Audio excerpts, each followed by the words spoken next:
What's going on, Ghosts and Ghouls? It's Montavious back with the Empty Crypt, and today we're going to be talking about one of my favorite Halloween movies, Trick or Treat. Now, this movie was released October 4th, 2009, and the writer and director was Michael Dougherty. And if that name sounds familiar, it's because Michael has a pretty good record in films. Also, he's known to direct Godzilla, the King of Monsters. Now, this was a Warner Brothers Pictures that was budgeted about $12 million. However, it did not have a theatrical release, which is very, very sad. But however, since its release, it did gain a cult following where everybody wants to be Sam from Trick or Treat. Now, Sam at the time was played by Quinn Lord, who was about 8 or 9 at the time of filming. And rumor has it that they are currently working on a Trick or Treat 2. So hopefully we get some more updates and some more news about Trick or Treat 2, hopefully coming up in 2023. So sit tight and let's jump into this movie. So there's 4 main rules associated with Trick or Treat. 1, always hand out treats. 2, always wear a costume. 3, never blow out a jack-o'-lantern's light. And 4, always check your candy. Now, the opening scene, we're going to get a couple, husband and wife. Looks like they're coming back from a Halloween party. They got nice decorations up in the front yard. They also wearing costumes. So the husband wants to go inside, relax a little bit, and the wife wants to take down all the decorations. The husband's like, no, let's not do that. Let's relax.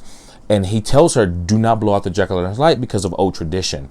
She insists to blow out the candle from the jack-o'-lantern, and that's where things take a turn. Now, there's someone across the street that's staring at her as she does this, and we later jump further into the video where she is killed and strung up like Christmas. Second story, where we see Charlie walking down the side of the street, just being just like a kid, and he's knocking over jack-o'-lanterns and all that good stuff. So he goes to Principal Wilkins' house, where he then goes and take more than one candy.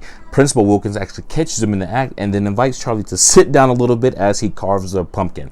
Now, Charlie starts throwing up profusely and eventually dies right in front of Principal Wilkins. The crazy thing is, Principal Wilkins picks up Charlie, drags him into the house, where then we see him outside digging a shallow grave for another student victim. Don't know who it is. We never see his face, but it looks like this kid is wearing a clown costume. And then he ends up having some dialogue with the next door neighbor. However, Billy, Principal Wilkins' son, is yelling out the window trying to blow the man's cover. Moving along, Charlie is dead, like I mentioned before, and the son, Billy, and Principal Wilkins are trying to carve his head as a jack-o'-lantern. And the kid is perfectly okay with this. Talk about a strange father and son moment. To a group of kids where they're trying to play a little mean joke on this shy kid named Rhonda. They go pick up Rhonda from her house and they gather all these jack-o'-lanterns to take them to the old rock quarry. Then we have Macy, who then shares a story about years prior of a school bus driver trying to murder a group of special ed children that the parents no longer wanted their kids. Now, as the bus driver goes and checks on the kids that are all chained to this bus, one of the kids ended up slipping his cuffs and accidentally driving the bus off the cliff. Now we're at the part where the kids come back from the dead and they demolish the other children that are there that are trying to play this joke on Rhonda, as Rhonda goes up the elevator shaft and goes home like nothing happens.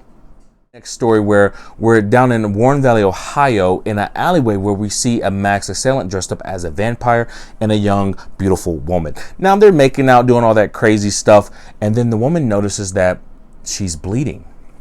So, scared and panicked, she runs and tries to get help, and everyone thinks she's drunk because at this point in time she's losing blood to where she's really lethargic. And then she later on is killed by this masked vampire. Now, if you remember from our fourth story, Anna was seen in the costume shop with her friends dressed up as Little Red Riding Hood. So the masked assailant, or the vampire, then sees Anna and begins to trail her in the woods. Now, Anna gets a weird vibe as she's walking through the woods, and then she sees or senses that this vampire is there. She yells out, "I'm tired of this, just come out." He comes out and he attacks her and starts to suck her blood. Moments later, we're flashed forward and we see the group of friends that are there at this secret Halloween event in the woods. And then we get a body that falls from the sky dressed up in Little Red's costume. So the friends obviously think it's Anna, but it's not. It's the vampire. And come to find out, the vampire was Principal Wilkins. So he is a serial killer who kills children and preys on young women.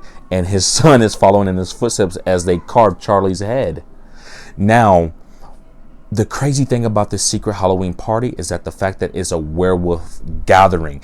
All the dates that they got from Warren Valley, Ohio, they got all these people there, and they literally eat them. They have this gigantic party where they transform into their true form as being werewolf. In this wonderful, wonderful movie where we finally learn the true identity of the bus driver who was hired many years ago to get rid of these children that the parents no longer wanted.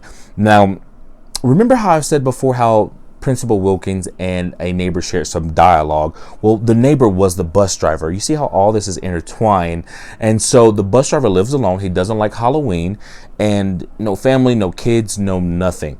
So make a long story short, Sam gets into this guy's house, and I'm talking about they're going at it. There's candy and razor blades going everywhere. And then we see Sam's crazy arsenal where he has a lollipop that he bites in half and stabs you, and a chocolate candy bar that has a razor. He ends up cutting the bus driver's ankle. Bus driver's rolling downstairs and grabs a shotgun and shoots Sam.